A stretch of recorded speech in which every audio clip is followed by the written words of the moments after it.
Halo teman-teman, di video ini kita akan swatch White Nights Watercolor Set dan membahas sedikit tentang membuat swatch card, juga fungsinya.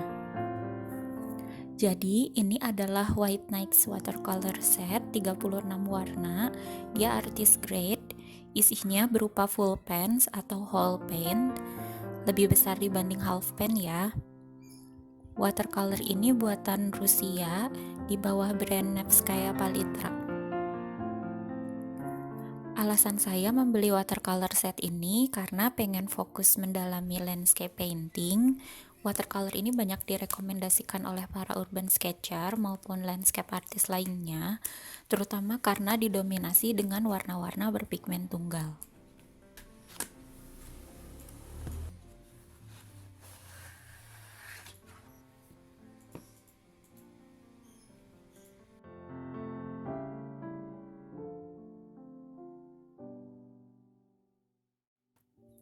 Ini saya beli by pre-order di @jalstudio, linknya ada di description box ya.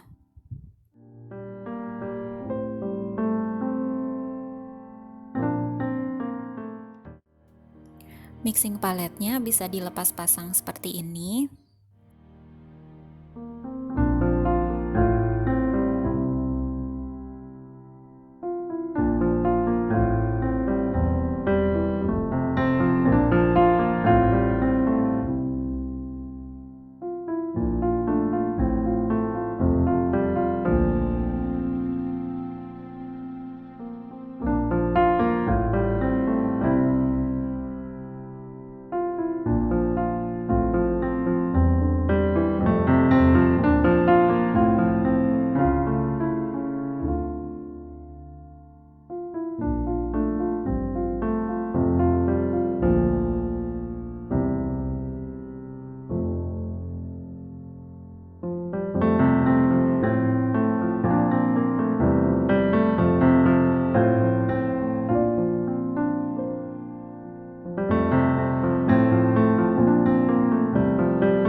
Next, kita bahas tentang bikin swatch cardnya. Ini saya pakai 100% cotton watercolor paper 300 GSM cold pressed. Ukurannya 3,5 x 6 cm. Ini juga sudah dikasih garis hitam pakai marker atau drawing pen yang waterproof. Nah, untuk bikin swatch card, saya biasanya menuliskan brand watercolornya, nama warnanya, dan informasi kode pigmennya. Itu aja udah cukup menurut saya. Di luar ini tentu banyak versi lainnya juga ya. Sebelum lanjut, kita mau bahas fungsi dari swatch cardnya dulu. Ini versi saya aja ya, yang selalu saya praktekkan maksudnya.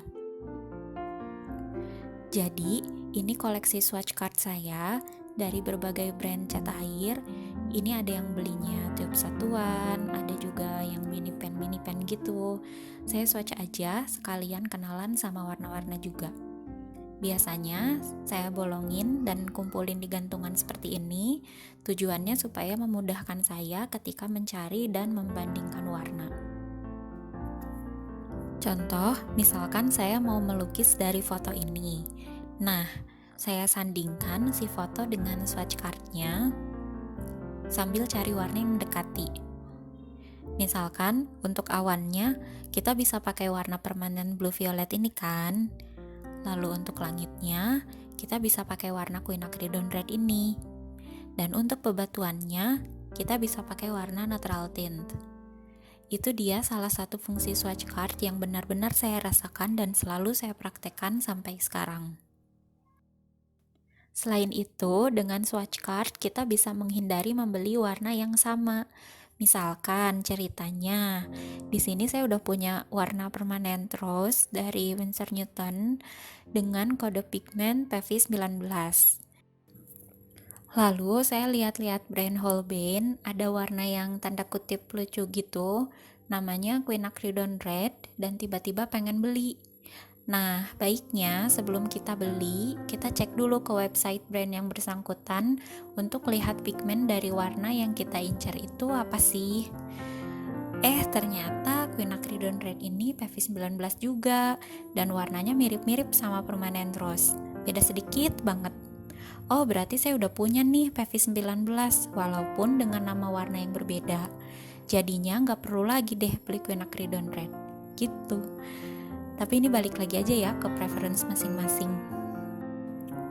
Dan ini contoh aja ya, kalau yang saya punya ini tanda kutip kasus khusus. Karena yang permanent rose ini khusus untuk botanical painting, jadi nggak pernah saya pakai untuk lukis-lukis objek di luar botanical, karena botanical itu spesial. Sebelum lanjut swatch, tadi kan kita bahas PV19 ya. Itu tuh apa sih? Nah, jadi gini. Di setiap kemasan watercolor itu selain ada nama warnanya, ada juga kode pigmennya. Yang PB35 ini contohnya. PB itu pigment blue nomor 35. Ini semacam pengkodean pigmen berstandar internasional gitu sejauh yang saya ketahui. Kalau PV berarti pigment violet, PY berarti pigment yellow, dan seterusnya.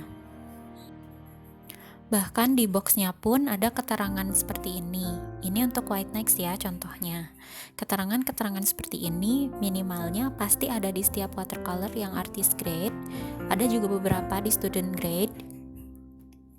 Selain itu, ada juga informasi transparansi warnanya. Yang kotaknya putih semua berarti catnya transparan. Yang setengah putih, setengah hitam, dia semi transparan. Yang kotaknya hitam semua, itu artinya matte atau pekat. Nah, jadi gitu ya, sebelum beli cat, selain lihat nama warnanya, baiknya kita lihat juga kode pigmennya. Lalu, si garis hitam itu fungsinya apa? Jadi, dia itu fungsinya supaya kita tahu seberapa transparan warna yang kita swatch. Setelah catnya nanti kering, kita bisa lihat kalau garis hitamnya masih tetap berwarna hitam pekat, seperti sebelum dioles cat, artinya warna yang kita swatch transparan. Kalau agak buram, artinya dia semi-transparan. Kalau buram, artinya dia matte atau pekat. Cara nge-swatchnya dari bagian paling atas sampai kira-kira 0,5 cm setelah garis hitam, warna yang kita swatch itu yang versi banyak cat dibanding airnya.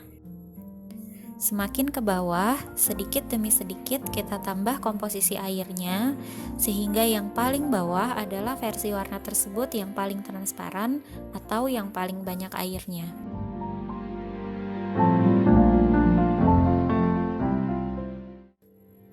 Dengan begini, kita jadi bisa lihat suatu warna dari mulai versi paling pekat sampai paling transparannya.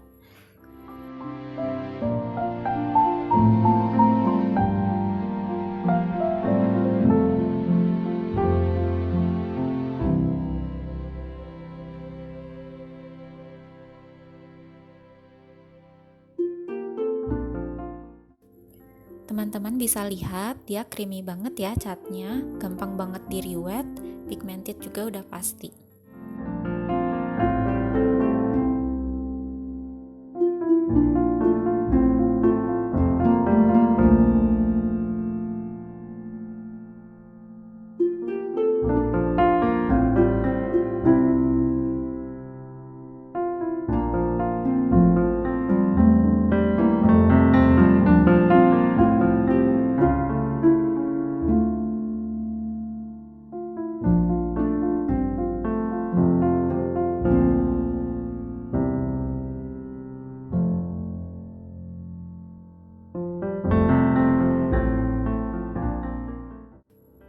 Setelah kering, saya biasanya tambahkan swatch versi pekatnya lagi di sisi paling kanan ini.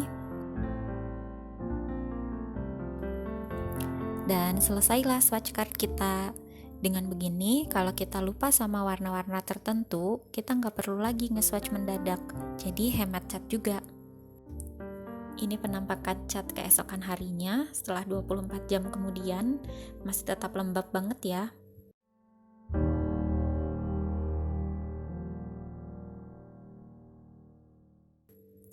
Sekian video kali ini, semoga bermanfaat. See you!